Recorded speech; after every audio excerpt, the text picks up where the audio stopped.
Assalamualaikum warahmatullahi wabarakatuh. Perkenalkan, nama saya Hovifa dengan NRP 50012210067 dari Departemen Fisika Institut Teknologi 10 November. Tujuan dibuatnya video ini yaitu untuk memenuhi proyek ETS dari mata kuliah metode inversi. Sebelumnya izinkan saya untuk share screen terlebih dahulu.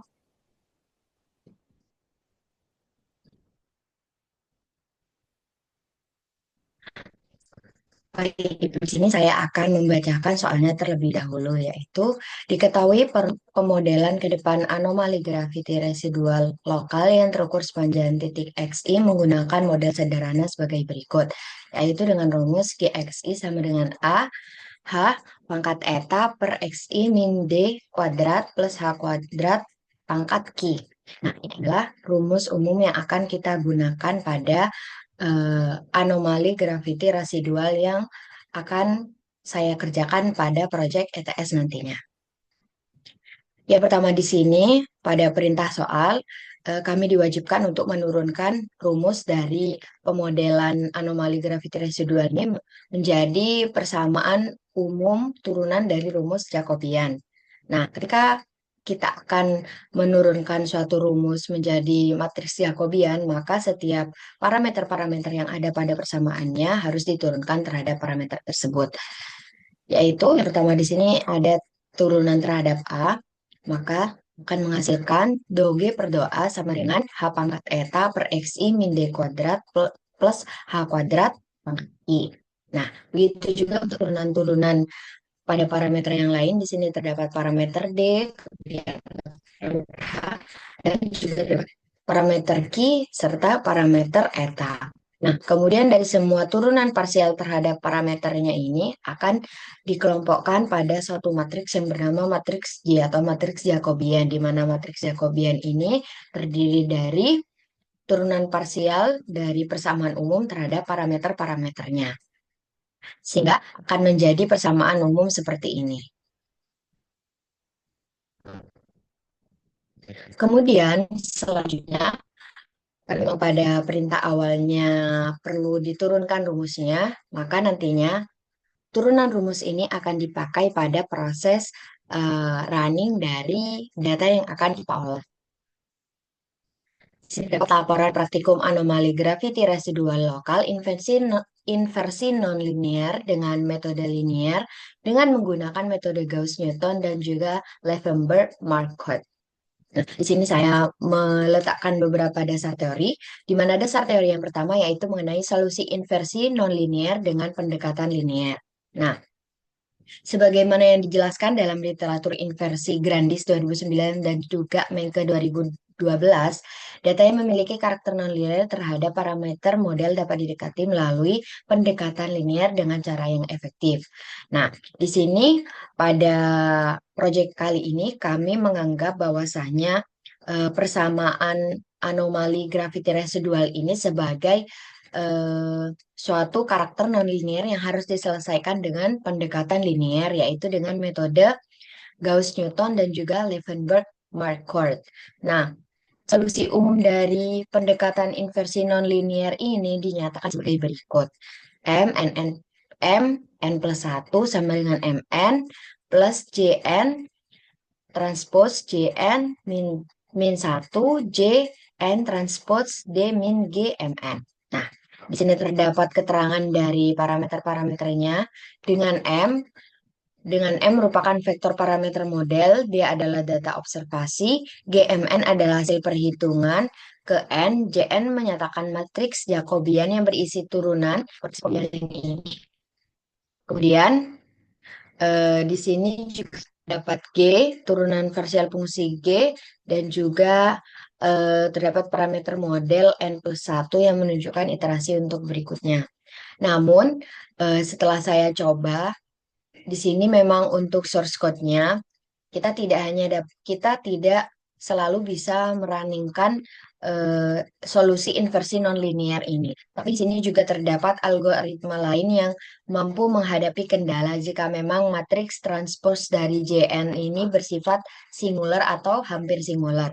Nah, untuk mengatasi hal ini, maka di sini terdapat metode Levenberg-Marquardt yang mengusulkan pendekatan redaman atau Dam least squares yang secara matematis dituliskan sebagai berikut, di mana di sini terdapat perbedaan nilai lambdanya. Jadi, ketika akan dimasukkan pada source code, di sini harus memasukkan persamaan satu dan juga persamaan dua agar seluruh iterasinya bisa berjalan atau bisa memuat seluruh datanya, tidak hanya singular saja. Nah, selanjutnya di sini juga terdapat dasar teori persamaan anomali graviti residual. Di sini dibahas mengenai eh, persamaan anomali graviti residual dengan persamaan umum GXI sama dengan A, H pangkat eta, di mana XI adalah posisi pengukuran data, A merupakan koefisien amplitudo, dan H kedalaman sumber anomali, D adalah posisi horizontal dari pusat anomali, Q adalah faktor bentuk dengan nilai tipikal. Contohnya jika memang tabung vertikal nilainya 0,5, apabila tabung horizontal nilainya 1, dan jika bola maka bentuknya 1,5. Nah, eta eta di sini merupakan pangkat kedalaman yang memperhitungkan sensitivitas vertikalnya. Nah, pada model inversi nantinya, fungsi GXI ini akan diperlakukan sebagai fungsi nonlinier seperti yang telah saya katakan sebelumnya terhadap parameter model yang ditinjau, yaitu A, D, H, Q, dan juga eta. Oleh karena itu, di sini nantinya akan digunakan turunan parsialnya. Di sini juga terdapat root mean square error atau RMSE, di mana RMSE ini merupakan salah satu ukuran keberhasilan dari proses inversi. RMSE ini menunjukkan seberapa kecil selisih antara data hasil perhitungan model dengan data observasi yang diperoleh sebelumnya. Nah, dalam studi kasus yang digunakan kali ini yaitu anomali graviti residual, maka ukuran kesalahan dapat dinyatakan dengan root mean square dengan menggunakan fungsi objektif yang ingin diminimalkan dalam proses iterasi. Nah, secara matematis RMSE pada anomali graviti residual ini dihitung dengan menggunakan rumus ini. Di mana G observasi yaitu nilai G yang diperoleh pada proses observasi dan juga dikurangi dengan nilai G calculated atau nilai G yang telah dihitung. Nah, selanjutnya kita akan masuk pada metode praktikum yang digunakan. Metode praktikum yang digunakan kali ini yaitu akan menggunakan MATLAB dengan beberapa bantuan source code yang menjadi function dan juga yang menjadi proses running utamanya. Di sini matriks Jacobian yang pertama di sini perlu membuat source code yang pertama yaitu matriks Jacobian. Di mana source code yang pertama ini bertugas untuk menghitung matriks Jacobian yaitu matriks turunan parsial dari fungsi model terhadap masing-masing parameter inversi. Amplitudo A, posisi sumber D, kedalaman sumber H, faktor bentuk Q, dan pangkat kedalaman N. Pangkat kedalaman eta. Ini merupakan source code yang pertama yang telah diinisiasi di mana ini sebagian besar berisi mengenai turunan parsial dari fungsi umum terhadap parameter-parameternya. Kemudian, di sini terdapat source code yang kedua, yaitu fungsi pemodelan ke depan, di mana fungsi pemodelan ke depan ini juga digunakan untuk menghitung prediksi model graviti residual dari parameter yang diberikan. Ini di sini diinisiasi diketahui bahwasanya B XII min D kuadrat plus H kuadrat ini penyebutnya.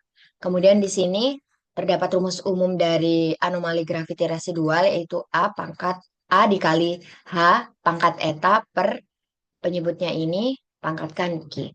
Nah, fungsi ini dapat menerima input parameter A, D, H, Q serta eta dari vektor posisi X lalu menghitung nilai anomali gravitinya. Jadi yang akan menghitung nilai anomali gravitinya dari function gravity power ini. Di sini juga terdapat source code yang ketiga yaitu algoritma dari inversi.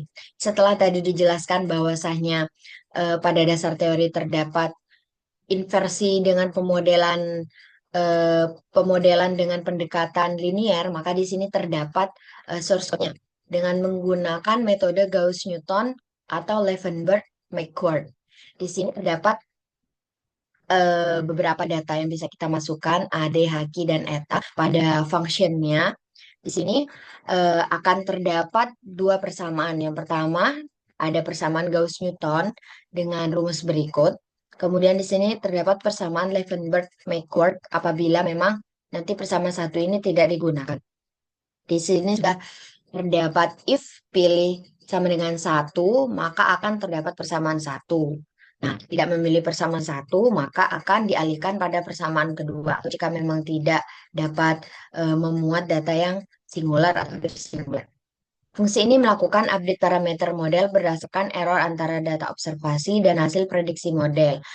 Nah, di sini kami bisa menggunakan metode inversi pilih sama dengan satu untuk Gauss-Newton, sedangkan pilih tidak sama dengan satu maka akan dialihkan pada persamaan Levenberg-McCord menggunakan redaman atau lambda tadi pada setiap iterasinya. Kemudian source code yang terakhir di sini menggunakan source code uji data sintetik, di mana data sintetik yang saya gunakan di sini yaitu berdasarkan jurnal inversi yang telah diberikan sebelumnya oleh Bapak Saifuddin, yaitu di sini saya menggunakan data dari jurnal inversi yang berjudul model parameter estimation from residual gravity anomalies due to simple shape sources using differential evaluation algorithm. Dan di sini saya menggunakan data pada model pertama. Guys, ini datanya akan ditunjukkan pada model ini. Ya. Saya menggunakan referensi ini, data sintetik ini, yaitu dengan A150, dengan D35, dengan H5, kemudian dengan Ki dan juga Eta 1. Di sini saya menggunakan eh, data yang tanpa noise. Nah, maksudnya kurang lebih maka ketika source code sudah dijalankan akan terbentuk seperti ini, akan terbentuk grafik seperti ini. Nah, mari kita buktikan terlebih dahulu. Ini tadi yang saya ambil di sini data sintetisnya. Ada A, D, H, Q, dan juga E. Di sini sekali nilai A, D, H, Q, dan juga E-nya. Nah, di sini juga saya memberikan nilai inisiasi atau perkiraan yang sekiranya nanti kira-kira ADHQ ini nilainya berapa. Nah, di sini saya memperkirakan nilainya berada di angka 153, 36, 4, 0,8, dan juga seterusnya. Jadi berapa selisih dengan nilai yang sebenarnya. Nah, kemudian kita akan coba untuk share screen runningnya. Pada proses running ini, kita bisa running pada bagian uji gravity. Kita running dulu.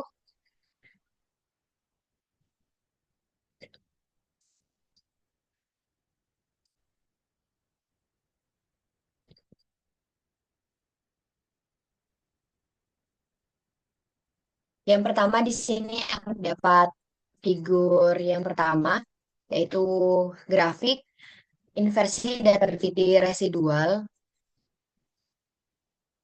yang ditunjukkan dengan hasil grafik seperti ini.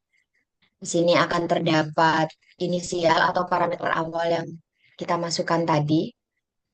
Di sini terdapat data observasi yang berasal dari data sintetis yang saya ambil dari jurnal. Kemudian terdapat solution, yaitu data kalkulasinya. Kemudian selain terdapat grafik ini, juga terdapat grafik RMSE. Nah, di sini terdapat grafik RMSE per iterasinya. Di sini menunjukkan nilai yang dari tinggi ke rendah seperti ini. Namun garisnya memang tidak terlihat terlalu putus-putus. Source code-nya telah berhasil di running. Di sini terdapat tiga option, kemudian gravity, gravity forward, inversi gravity, dan yang terakhir yaitu uji gravity. Selanjutnya, kita akan langsung masuk ke pembahasan. Sebelumnya, source code 1 hingga source code 4 tadi memang saling berkaitan dan harus di-running pada yang uji gravity berdasarkan data-data yang telah kita pakai sebelumnya, baik dari data sintetis jurnal dan juga data parameter awal yang kita tentukan. Proses praktikum inversi anomali graviti residual ini diawali dengan mendefinisikan fungsi pemodelan ke depan. Jadi tadi terdapat rumus umum dari anomali graviti residual yang didefinisikan sebagai fungsi pemodelan ke depan. dengan berupa persamaan nonlinearnya yang menggambarkan distribusi anomali gravitasi akibat sumber bawah permukaan. Nah, kemudian juga terdapat source code yang kedua, source code yang ketiga, dan juga yang keempat, source code inversi yang menggunakan pendekatan Gauss-Newton dan juga Leavenworth-Merkur. Dan yang terakhir, maka dari semua fungsinya diuji dan sintetik. Nah, kemudian akan memasuki hasil dan pembahasan, di mana pada hasil dan pembahasan ini, seperti yang telah di running tadi, di sini terdapat grafik hubungan perbandingan data observasi, model awal, dan juga hasil inversinya. Di sini hasil observasi, ini model awal yang telah diinisiasi, dan juga ini hasil inversinya. Selain itu, juga terdapat grafik konvergensi RMSE terhadap iterasi sebelum dan juga setelah diperhalus. Ini data yang didapatkan tadi, di mana ini data MATLAB tadi, ini data MATLAB yang telah dihaluskan kurang lebih ini garis putus-putus yang bersifat fluktuatif di sini, kemudian semakin menurun RMSE-nya. Nah, kita bahas bahwasanya grafik pertama ini dapat menunjukkan perbandingan antara data observasi, yaitu data pada lingkaran hitam, kurva hasil pemodelan dari parameter awal, yaitu garis putus-putus merah, dan juga solusi hasil inversi garis biru. Dapat terlihat pada model awalnya yang memiliki bentuk puncak yang terlalu tajam. Sini puncaknya memang terlalu tajam dibandingkan dengan data hasil observasi dan hasil inversinya. Nah, dibandingkan dengan data observasinya, hal ini menandakan bahwa tebakan awal parameter, yaitu amplitudo, H, Ki, Eta, itu tidak terlalu jauh atau tidak cukup merepresentasikan kondisi sebenarnya. Jadi memang terdapat gap yang lumayan berselisih antara data observasi dan juga data hasil kalkulasinya atau hasil inversinya. Nah, garis namun setelah melalui beberapa proses iterasi menggunakan metode inversi nonlinear, model hasil atau solutionnya berhasil mengikuti kontur dan bentuk dari data observasi dengan sangat baik. Garis biru pada grafik menunjukkan bahwa amplitudo, lebar anomali, dan posisi pusat anomali dapat direkonstruksi secara akurat. Hal ini menunjukkan bahwa algoritma inversi baik menggunakan metode Gauss-Newton maupun Leavenworth-Merkur mampu bekerja efektif meskipun diawali dengan tebakan parameter yang tidak terlalu presisi di awal. Selanjutnya di sini terdapat grafik kedua, konvergensi RMSE iterasinya. Pada grafik kedua menggambarkan bagaimana nilai square error atau RMSE-nya berubah terhadap jumlah iterasi. Pada awal iterasi nilai RMSE berada pada kisaran lebih dari 20 angka. Di sini berada pada nilai yang pertama berada pada di atas 20 angka. Nah, yang menunjukkan bahwa error antara model awal dan data observasi masih besar. Namun, dalam beberapa iterasi pertama, RMSE mengalami penurunan yang tajam. Meski sempat mengalami sedikit fluktuasi di bawah iterasi ke-20, di sini masih berbagai sekali fluktuasinya. Di bawah fluktuasi ke-20 ini masih ada datanya dan turun. Nah, grafik ini kemudian menunjukkan penurunan yang stabil menuju nilai mendekati 0 dan tetap konstan hingga iterasi ke 100. Ini pada data dari start 0 hingga ke 100 di sini mulai konstan. Sehingga hal ini menunjukkan bahwasanya proses inversi yang telah dilakukan berhasil menemukan solusi optimal dalam jumlah iterasi yang relatif sedikit, yaitu iterasi yang digunakan di sini sebanyak 100 iterasi. Dan selanjutnya stabil tanpa perbaikan yang terlalu signifikan. Hasil ini menunjukkan bahwa solusi telah konvergen. Fluktuasi kecil di awal iterasi merupakan hal yang wajar dalam inversi nonlinear karena pencarian arah solusi masih sangat dipengaruhi oleh inisial parameter yang diberikan. Namun yang terpenting pada akhirnya grafik dapat menunjukkan dengan jelas nilai minimumnya. Hal ini menegaskan bahwa algoritma yang digugakan tidak hanya mampu menyesuaikan model dengan data secara visual, tetapi juga menunjukkan performa numerik yang baik dari sisi fungsi objektifnya. Karena RMSE ini menunjukkan nilai fungsi objektif dari pada data observasi, data inisial awal, dan juga data inversi yang telah dihasilkan. Cukup sekian bahasa yang saya sampaikan. Kurang lebihnya saya memohon maaf. Wassalamualaikum warahmatullahi wabarakatuh.